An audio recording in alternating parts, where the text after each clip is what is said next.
జనసేన అధ్యక్షులు పవన్ కళ్యాణ్ గారి ఆశీస్సులతో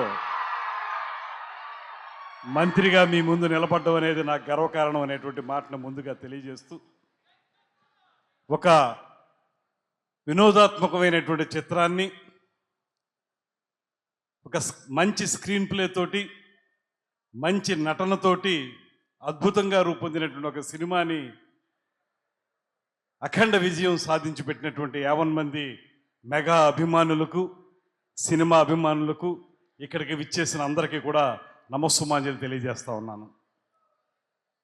కొరియన్ కనకరాజు సినిమా నేను ప్రత్యక్షంగా చూశాను.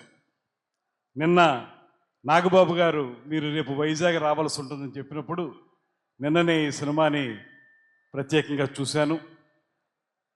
నిజానికి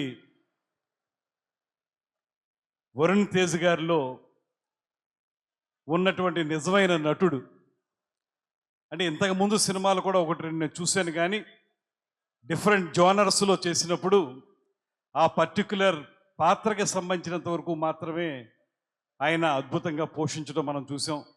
ఈ సినిమాలో చూస్తే ఒక పక్కన వినోదం, మరో పక్కన గ్యాంగ్స్టర్ రోల్, రెండిటి మధ్య ఉన్నటువంటి వ్యత్యాసాన్ని అత్యద్భుతంగా సెల్యులాయిడ్ మీద చూపించగలిగినటువంటి ఘనత, ఆ అభిరుచి, పరిణితి ఇవాళ వరుణ్ తేజ్ గారిలో మనం చూడగలుగుతున్నాం అనేటువంటి మాటను నేను మనవి చేస్తున్నాను.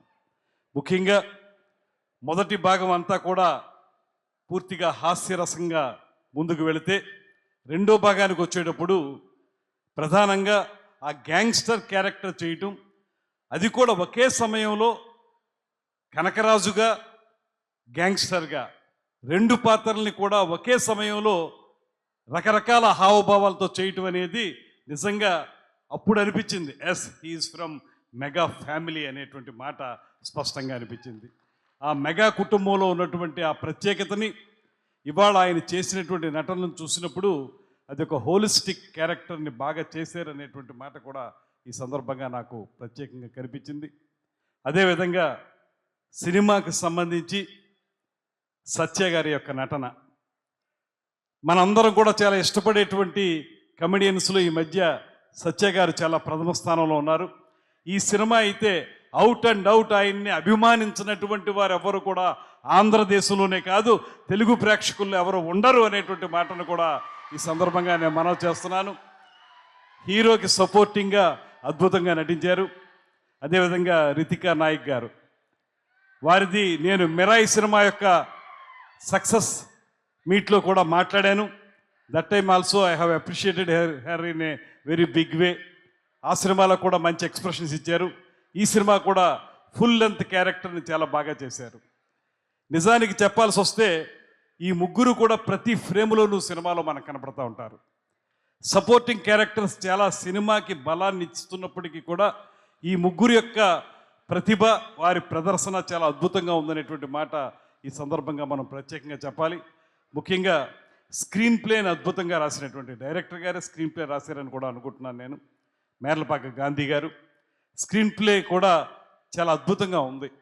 ఎక్కడా కూడా సినిమాలో మనకి లేద్దాం బయటికి వెళదాం లేకపోతే అనేటువంటి పరిస్థితి లేకుండా ఏదైతే ఆ సటిల్ స్క్రీన్ ప్లే ఏదైతే ఉంటుందో, లేకపోతే దాన్ని టెంపోతో మెయింటైన్ చేసే స్క్రీన్ ప్లే ఉంటుందో అది ఉంది.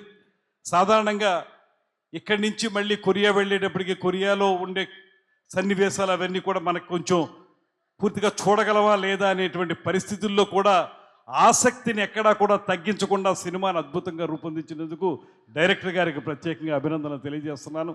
అదేవిధంగా నిర్మాత గారు, ఆయనతోటి సినిమా రిలీజ్కు ముందే నేను మాట్లాడడం జరిగింది.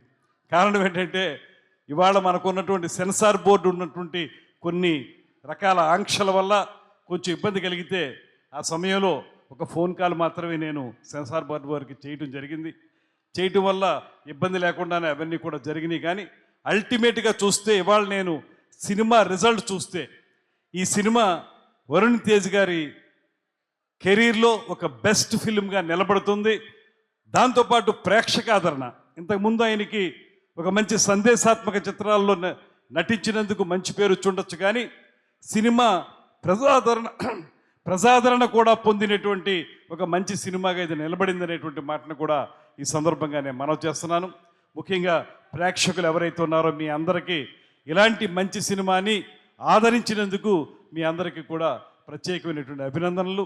ముఖ్యంగా ముఖ్యంగా నేను ఇక్కడ ఉన్నటువంటి మా మిత్రులు సహచర శాసనసభ్యులు మా అందరికీ కూడా రోజు నిత్యం విమర్శలు ప్రతి విమర్శలతోటి కొంచెం హీట్గా ఉండే మాకు ఈ సినిమా చూస్తే మనసు చాలా దూది పింజలాగా తేలిపోయింది అనేటువంటి మాటను కూడా ఈ సందర్భంగా నేను మనవి చేస్తున్నాను. చాలా హ్యాపీగా ఫీల్ అయ్యాం, ఆనందంగా ఫీల్ అయ్యాం. 2 గంటల 45 నిమిషాలు ఈ సినిమా నిడివి. ఈ 2 గంటల 45 నిమిషాల నిడివి కూడా సినిమా ఎక్కడా కూడా ఇబ్బంది లేకుండా తీసినందుకు దర్శక నిర్మాతలకి కురు మొత్తానికి కూడా ప్రత్యేకమైన అభినందనలు తెలియజేస్తూ వరుణ్ తేజ్ గారి కెరీర్లో ఇది ఒక అద్భుతమైన సినిమా అవుతుంది. అదేవిధంగా సత్య ఇంకా దూసుకు వెళ్ళటమే తప్పితే వెనక్కి చూసే పని లేదనేటువంటి మాటను కూడా ఈ సందర్భంగా నేను తప్పనిసరిగా అభినందనలు తెలియజేస్తూ ఒక మంచి వినోదాత్మకమైన చిత్రాన్ని, అదేవిధంగా హీరో యొక్క క్యారెక్టర్ని ఎలివేట్ చేసేటువంటి పాత్ర కూడా 2 రకాల విభిన్నమైనటువంటి ప్రదర్శన చేసేటువంటి అవకాశంతో అద్భుతంగా నటించినటువంటి వరుణ్ తేజ గారికి కూడా మరొకమారు అభినందనలు తెలియజేస్తూ, నాగబాబు గారు మాకు సహచరులు శాసన మండలిలో, ఆయనతో కలిసి పనిచేస్తూ ఉంటాం. అదేవిధంగా సరే ఇందాక నేను చెప్పిన విధంగానే పవన్ కళ్యాణ్ గారి నాయకత్వంలో మేము ముందుకు వెళుతున్నాం. అందరం కూడా కలిసికట్టుగా ఈ రాష్ట్రాన్ని ముందుకు తీసుకువెళ్ళాలని. దాంతోపాటు మంత్రిగా నేను చెప్పాల్సిన మాట ఒకటి ఉంది. ఈ రాష్ట్రంలో కూడా తెలుగు చలనచిత్ర పరిశ్రమని వేళ్ళూనుకునేలా చేయాల్సినటువంటి బాధ్యత మా మీద ఉంది. తప్పనిసరిగా ఇప్పటికే ఇంతకుముందే వరుణ్ తేజ్ గారు నాతో చెప్పారు, మొత్తం అనంతపురంలోనే ఈ సినిమా యొక్క షూటింగ్ చేసామనేటువంటి మాట. చాలా సంతోషం అనిపించింది. ఇవాళ ఆంధ్రదేశంలో సినిమాలు షూటింగ్లు ఎక్కువ జరుగుతూ ఉన్నాయి, లొకేషన్స్ బాగుంటాయి, వేరే ప్రాంతాల కంటే కూడా ఎక్కువగా మన దగ్గరే జరుగుతున్నాయి. దాంతోపాటు ఇంకొక మంచి విషయం నాకు ఆయన అనంతపురం అని చెప్పినప్పుడు, అనంతపురం యొక్క యాక్సెంట్ ఏదైతే ఉంటుందో ఆ రాయలసీమ యాక్సెంట్ ఎక్కడా కూడా ఏ క్యారెక్టర్ కూడా దాన్ని డీవియేట్ అవ్వకుండా చివరి వరకు కూడా టెంపో మెయింటైన్ చేశారు.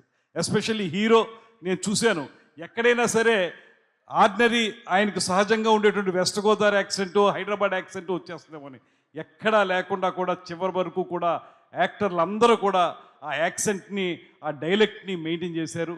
అది కూడా మంచి ఒక ఉదాహరణగా చెబుతూ తెలుగు చలనచిత్ర పరిశ్రమకి అవసరమైనటువంటి సహకారం అందించడానికి ముఖ్యమంత్రి చంద్రబాబు నాయుడు గారు, స్వయానా కళాకారుడైనటువంటి పవన్ కళ్యాణ్ గారు ప్రత్యేకంగా దీని మీద దృష్టి పెడతా ఉన్నారు.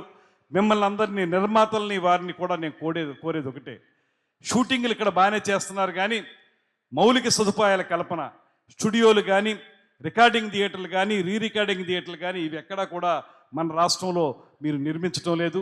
మీకు అవకాశాలు ఇస్తాం, మీరు రండి, మీరు పెట్టుబడి పెడతామంటే అవసరమైన మేరకు మీకు ల్యాండ్ పాలసీలు ఇవ్వడానికి కూడా మేము సిద్ధంగా ఉన్నాం అనేటువంటి మాటని ఈ ప్రభుత్వం తరపున తెలియజేస్తూ, ఆంధ్రప్రదేశ్లో కూడా తెలుగు చలనచిత్ర పరిశ్రమ స్థిరంగా నిలబడాలంటే మనకు మౌలిక సదుపాయాలు కావాలి.